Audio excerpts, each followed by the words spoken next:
নমস্কাৰ সকলোকে স্বাগতম জনাইছোঁ। আজিৰ ভিডিঅ'টোৰ জৰিয়তে খুচুৰা ব্যৱসায় পৰিচালনাৰ প্ৰাথমিক পৰিচয় সম্পৰ্কত কিছু কথা আলোচনা কৰিব খুজিছোঁ। আশা ৰাখিছোঁ আজিৰ ভিডিঅ'টোৰ জৰিয়তে খুচুৰা ব্যৱসায়ত অধ্যয়নৰত ছাত্ৰ ছাত্ৰীসকলৰ লগতে অন্যান্য ধৰণেৰে ব্যৱহাৰিক ক্ষেত্ৰত জড়িত ব্যক্তিসকল ইয়াৰ জৰিয়তে কিছু হ'লেও উপকৃত হ'ব পাৰিব।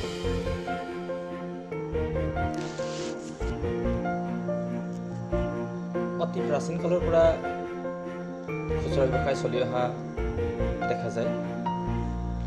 ব্যৱসায় সম্পৰ্কীয় যিবোৰ পুৰাতত্ত্ব পোৱা গৈছে তাৰ পৰা এইটো অনুমান কৰা হৈছে যে প্ৰায় খ্ৰীষ্টপূৰ্ব 10,000 মান বছৰৰ আগৰে পৰা বিনিময় প্ৰথাৰ প্ৰচলন আছিল, যাক নেকি খুচুৰা ব্যৱসায়ৰ প্ৰথম পাতনি বুলি ক'ব পাৰি। যি নহওক, সময়ৰ লগত খোজ মিলাই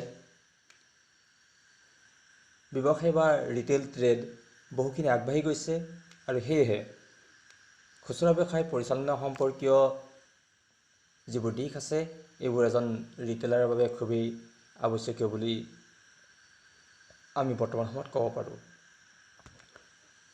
সেয়েহে আজি আমি আমাৰ যি আলোচনাৰ বিষয় বা আলোচ্য বিষয় ঠিক এনেধৰণে আগবঢ়াব খুজিছোঁ। প্ৰথমতেই ৰিটেইল ট্ৰেড বা খুচুৰা ব্যৱসায়নো কি এই সম্পৰ্কে কিছু কথা আলোচনা কৰিব খুজিছোঁ। তাৰ দ্বিতীয়তে খুচুৰা ব্যৱসায়ৰ যি সম্ভাৱনীয়তা এই সম্পৰ্কত কিছু আলোচনা কৰিব খুজিছোঁ। খুচুৰা ব্যৱসায়ৰ উত্তৰণৰ যি ব্যৱস্থা, খুচুৰা ব্যৱসায়ৰ উত্তৰণৰ যিবোৰ কাৰণ আছে, যিবোৰ কাৰকৰ দ্বাৰা খুচুৰা ব্যৱসায় আগবাঢ়ি যাবলৈকে সক্ষম হৈছে, তেনেধৰণৰ যিবোৰ কাৰক আছে এই কাৰকসমূহৰ বিষয়ে আৰু যি প্ৰধান খুচুৰা ব্যৱসায় প্ৰতিষ্ঠান বৰ্তমান সময়ত চলি থকা দেখিবলৈ পোৱা গৈছে, ঠিক এই ব্যৱসায়সমূহৰ বিষয়ে এক আলোচনা দাঙি ধৰিবলৈকে চেষ্টা কৰা হৈছে।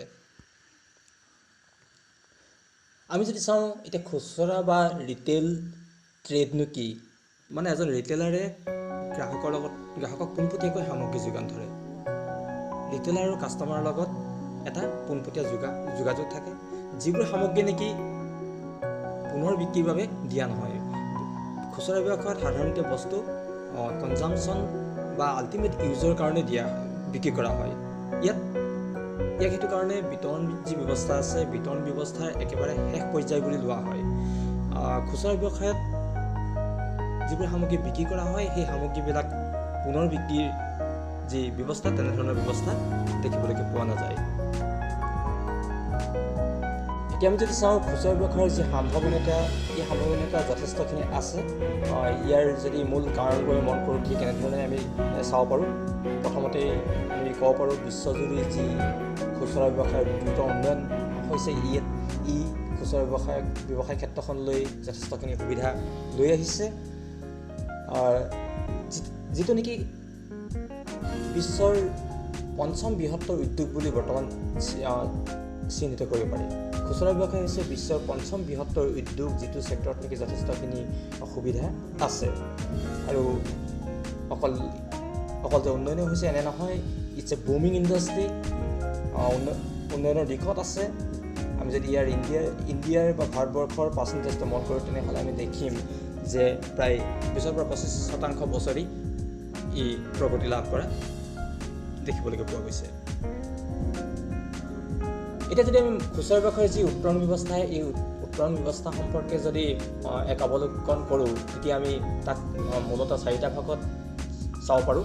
প্ৰথমতে আমি চাব পাৰোঁ ঐতিহাসিক যিবোৰ উত্তৰণ ব্যৱস্থা ঘটিছিল, তাৰ দ্বিতীয়তে গতানুগতিক কিছুমান ফৰ্মেট গঢ় লৈ উঠিছিল। একেদৰে চৰকাৰী হস্তক্ষেপ বা চৰকাৰী নিয়ন্ত্ৰণত কিছু খুচুৰা উদ্যোগ গঢ় লৈ উঠা দেখা যায়। আৰু বৰ্তমান সময়ৰ যি আধুনিক খুচুৰা ব্যৱসায় এই সম্পৰ্কে আমি দেখিবলৈ পাওঁ। এতিয়া ঐতিহাসিক যিবোৰ খুচুৰা উদ্যোগৰ কথা আমি যদি কওঁ, তেনেহ'লে আমি প্ৰথমতেই আমি ক'ব পাৰোঁ যিবোৰ দৈনিক বজাৰ বা সাপ্তাহিক বজাৰ আৰু ভিলেজ ফেয়াৰ, মেলা ইত্যাদিবিলাকৰ কথা। এই সচৰাচৰ এনেধৰণৰ যিবোৰ দৈনিক বজাৰে হওক, সাপ্তাহিক বজাৰে হওক বা ভিলেজ ফেয়াৰে হওক, এইবিলাক বিশেষকৈ এটা সময়ত কি হয়, মানুহৰ যি মনোৰঞ্জনৰ ব্যৱস্থা আগতে ৰাখি চলাই যোৱা দেখিবলৈকে পোৱা গৈছিল। এনেধৰণৰ যি বজাৰ আছিল, এই বজাৰবিলাক ৰুৰেল ডমিনেট হোৱা দেখা গৈছিল।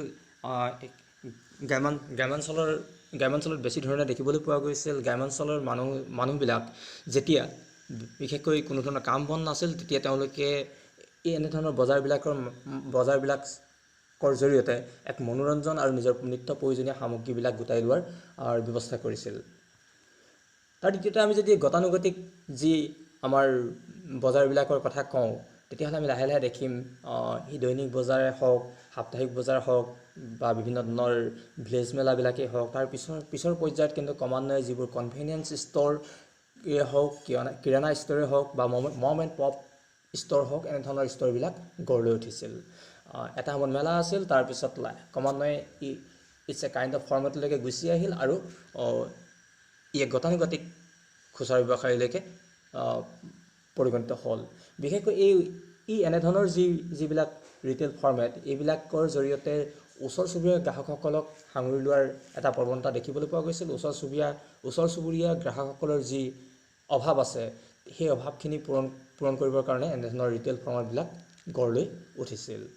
আৰু বৰ্তমান সময়তো আমি এনেধৰণৰ যি ৰিটেইল ফৰ্মেট, এইবিলাক প্ৰচলিত হৈ থকা দেখিবলৈকে পাওঁ।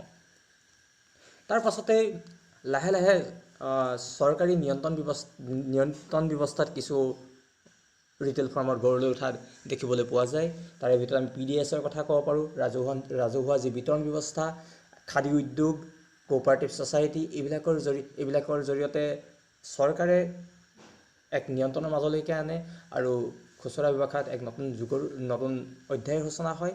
বিশেষকৈ গ্ৰাহকসকলক যাতে সুলভ মূল্যত সামগ্ৰী যোগান ধৰিব পাৰি, সুলভ মূল্যত সামগ্ৰী বিতৰণ কৰিব পাৰি, তেনেধৰণৰ ব্যৱস্থা আগত লৈ এনেধৰণৰ উদ্যোগবিলাক বা এনেধৰণৰ যি ব্যৱস্থা, এই ব্যৱস্থাবিলাক গঢ় লৈ উঠা দেখিবলৈ পোৱা যায়। ইয়াৰ পাছতে যদি চাওঁ, আমাৰ যি আধুনিক খুচুৰা ব্যৱসায়, এইবিলাক যদি আমি মন কৰোঁ, আমি দেখোঁ যে বিভিন্ন ধৰণৰ এক্সক্লুচিভ ব্ৰেণ্ড আউটলেটবিলাক, ব্ৰেণ্ড ষ্ট'ৰবিলাক, স্পেচিয়েলিটি ষ্ট'ৰ, একেদৰে বিভাগীয় ভাণ্ডাৰ, শ্বপিং মল, যিবিলাকে নেকি বৰ্তমান সময়ত এটা নতুন শ্বপিঙৰ ধাৰণা লৈ আহিল আৰু গ্ৰাহকৰ মাজত যথেষ্ট পপুলাৰো হোৱা দেখিবলৈ পোৱা গৈছে।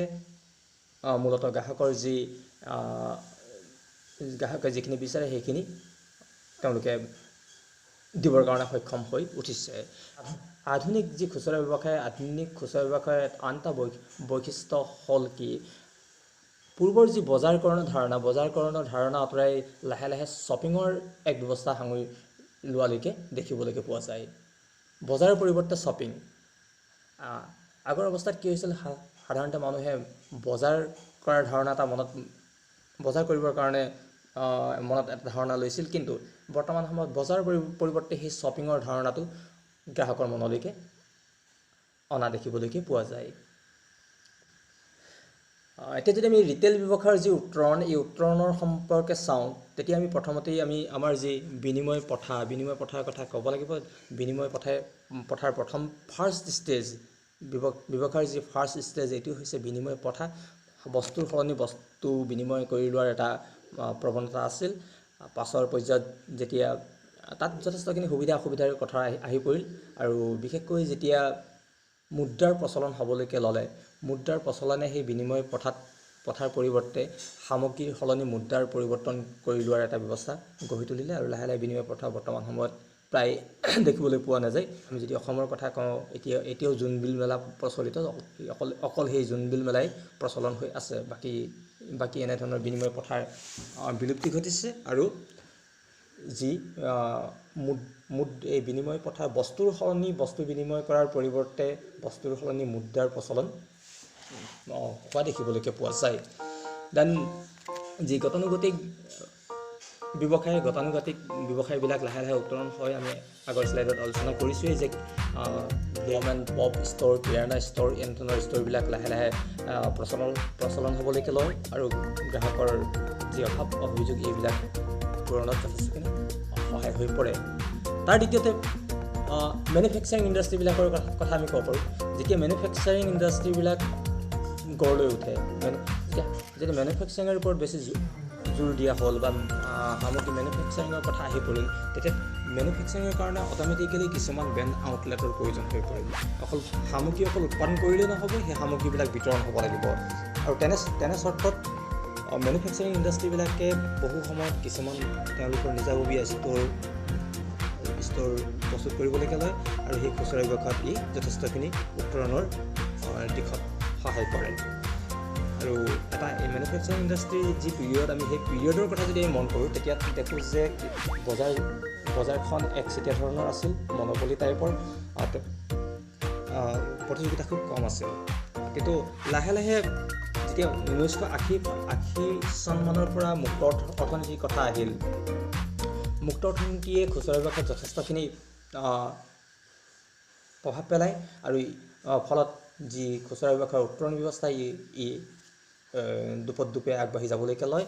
আৰু বিশেষকৈ 1990 যি মেনুফেকচাৰিঙৰ ব্যৱস্থা আছিল, মেনুফেকচাৰ কৰিছিল, তেওঁলোকে নিজাববীয়াকৈ সামগ্ৰী বিতৰণৰ ব্যৱস্থা কৰিছিল।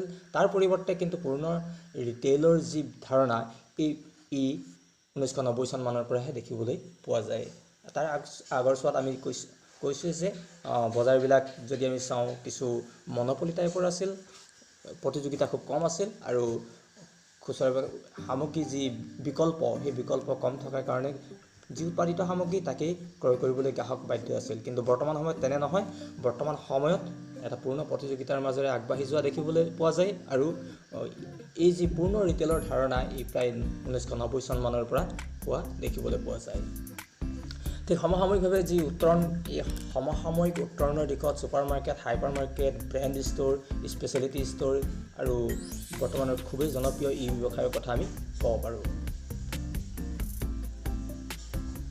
ৰিটেইল ব্যৱসায়ৰ যি উত্তৰণ, এজন সফল ৰিটেইলাৰৰ কাৰণে কিন্তু কিছুমান দক্ষতাৰ খুবেই প্ৰয়োজন। প্ৰথম কথা হ'ল কি, উপযুক্ত পূৰ্বানুমান।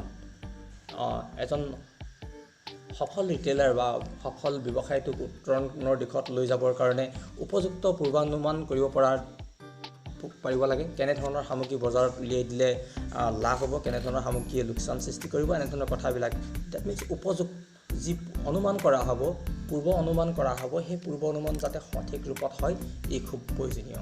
দ্বিতীয় কথা হ'ল হিচাপ ৰক্ষণ, সঠিক হিচাপ ৰক্ষণ।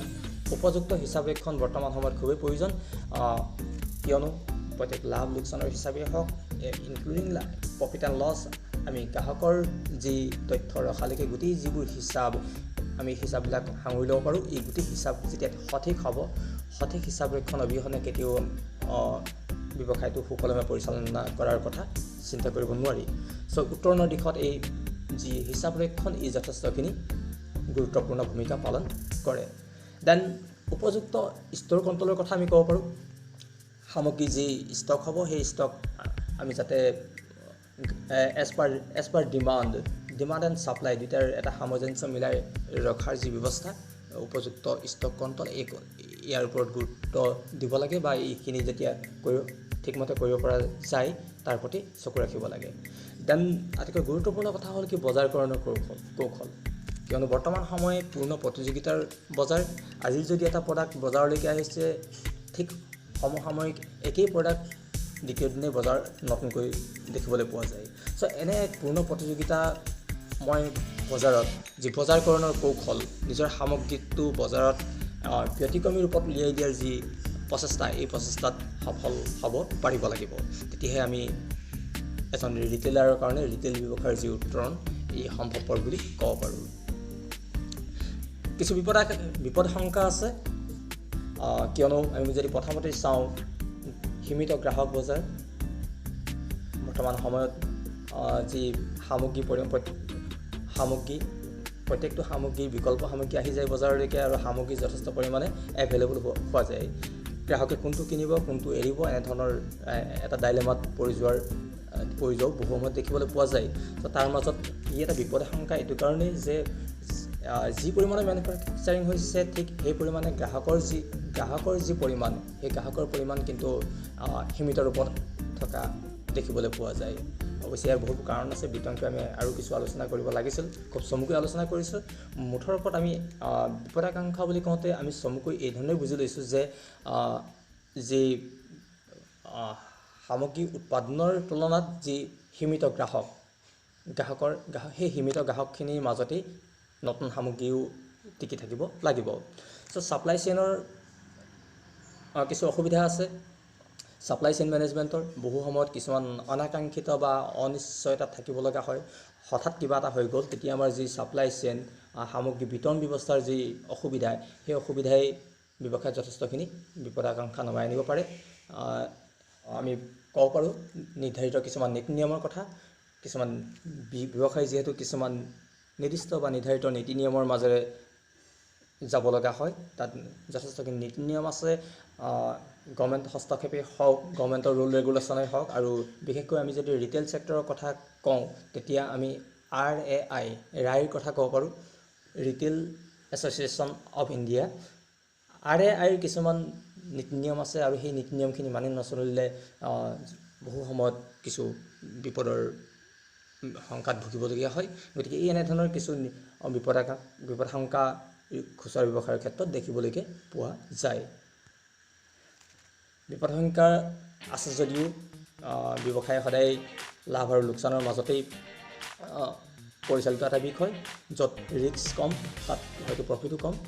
যি নহওক, ৰিটেইল ট্ৰেডৰ কিছু সুযোগৰ কথা যদি আমি চাওঁ, প্ৰথম কথা হ'ল আমি নতুন নতুন বজাৰকৰণৰ মাধ্যমবিলাক প্ৰচলিত হোৱা দেখিবলৈ পোৱা গৈছে। আজি ছ'চিয়েল মিডিয়াই হওক বা অন্যান্য মিডিয়াৰ থ্ৰুদি যি বজাৰকৰণৰ ধাৰণা এই অধিক ব্যাপক ৰূপে প্ৰচাৰ কৰিবলৈকে এটা সুযোগ থকা দেখিবলৈ পোৱা যায়। দ্বিতীয়তে যদি কওঁ, আমি যি গ্ল'বেল মিডিল ক্লাছ, বিস্তাৰিত ৰূপত গ্ল'বেল মিডিল ক্লাছ দেখিবলৈ পোৱা যায়। আৰু সেই মিডিল ক্লাছ যিসকল মিডিল ক্লাছ পিপল আছে, তেওঁলোক এটা সুযোগ হয়, তেওঁলোকক লৈ ব্যৱসায় কৰাটো যথেষ্টখিনি সম্ভাৱনীয়তা থাকে। আৰু মাল্টি চেনেল বজাৰকৰণ আগৰ তুলনাত অকল এখন দোকানত বস্তু উপলব্ধ কৰি দিলে এনেই নহয়, এতিয়া যথেষ্ট মাল্টি চেনেলৰ মাজেৰে বজাৰকৰণ সম্ভৱপৰ হৈ উঠিছে বিভিন্ন মাধ্যমৰ মাজেদি। গতিকে ই এটা খুচুৰা ব্যৱসায় বা ৰিটেইল ট্ৰেডৰ কাৰণে আমি সুযোগ বুলি ক'ব পাৰোঁ। দেন নতুন নতুন সামগ্ৰী সেৱাৰ উন্নয়ন, প্ৰত্যেক দিনতে কিবা নহয় কিবা এটা সামগ্ৰী নতুন ৰূপত বজাৰলৈকে অহা দেখা যায়, বা কিবা নতুন সেৱা বজাৰলৈকে অহা দেখা যায়। আৰু সেই সেৱাই হওক, সামগ্ৰীয়ে হওক, খুচুৰা ব্যৱসায়ত এক নতুন পৰিৱৰ্তন আনিবলৈকে সক্ষম হৈছে। স্থানীয় ব্ৰেণ্ডৰ কথা ক'ব পাৰোঁ। স্থানীয় ব্ৰেণ্ড আমি দুই ধৰণে বিশ্লেষণ কৰিব পাৰোঁ। স্থানীয় ব্ৰেণ্ডৰ যি কম্পিটিশ্যন উইথ আদাৰ ব্ৰেণ্ডছ, আৰু স্থানীয় ব্ৰেণ্ডৰ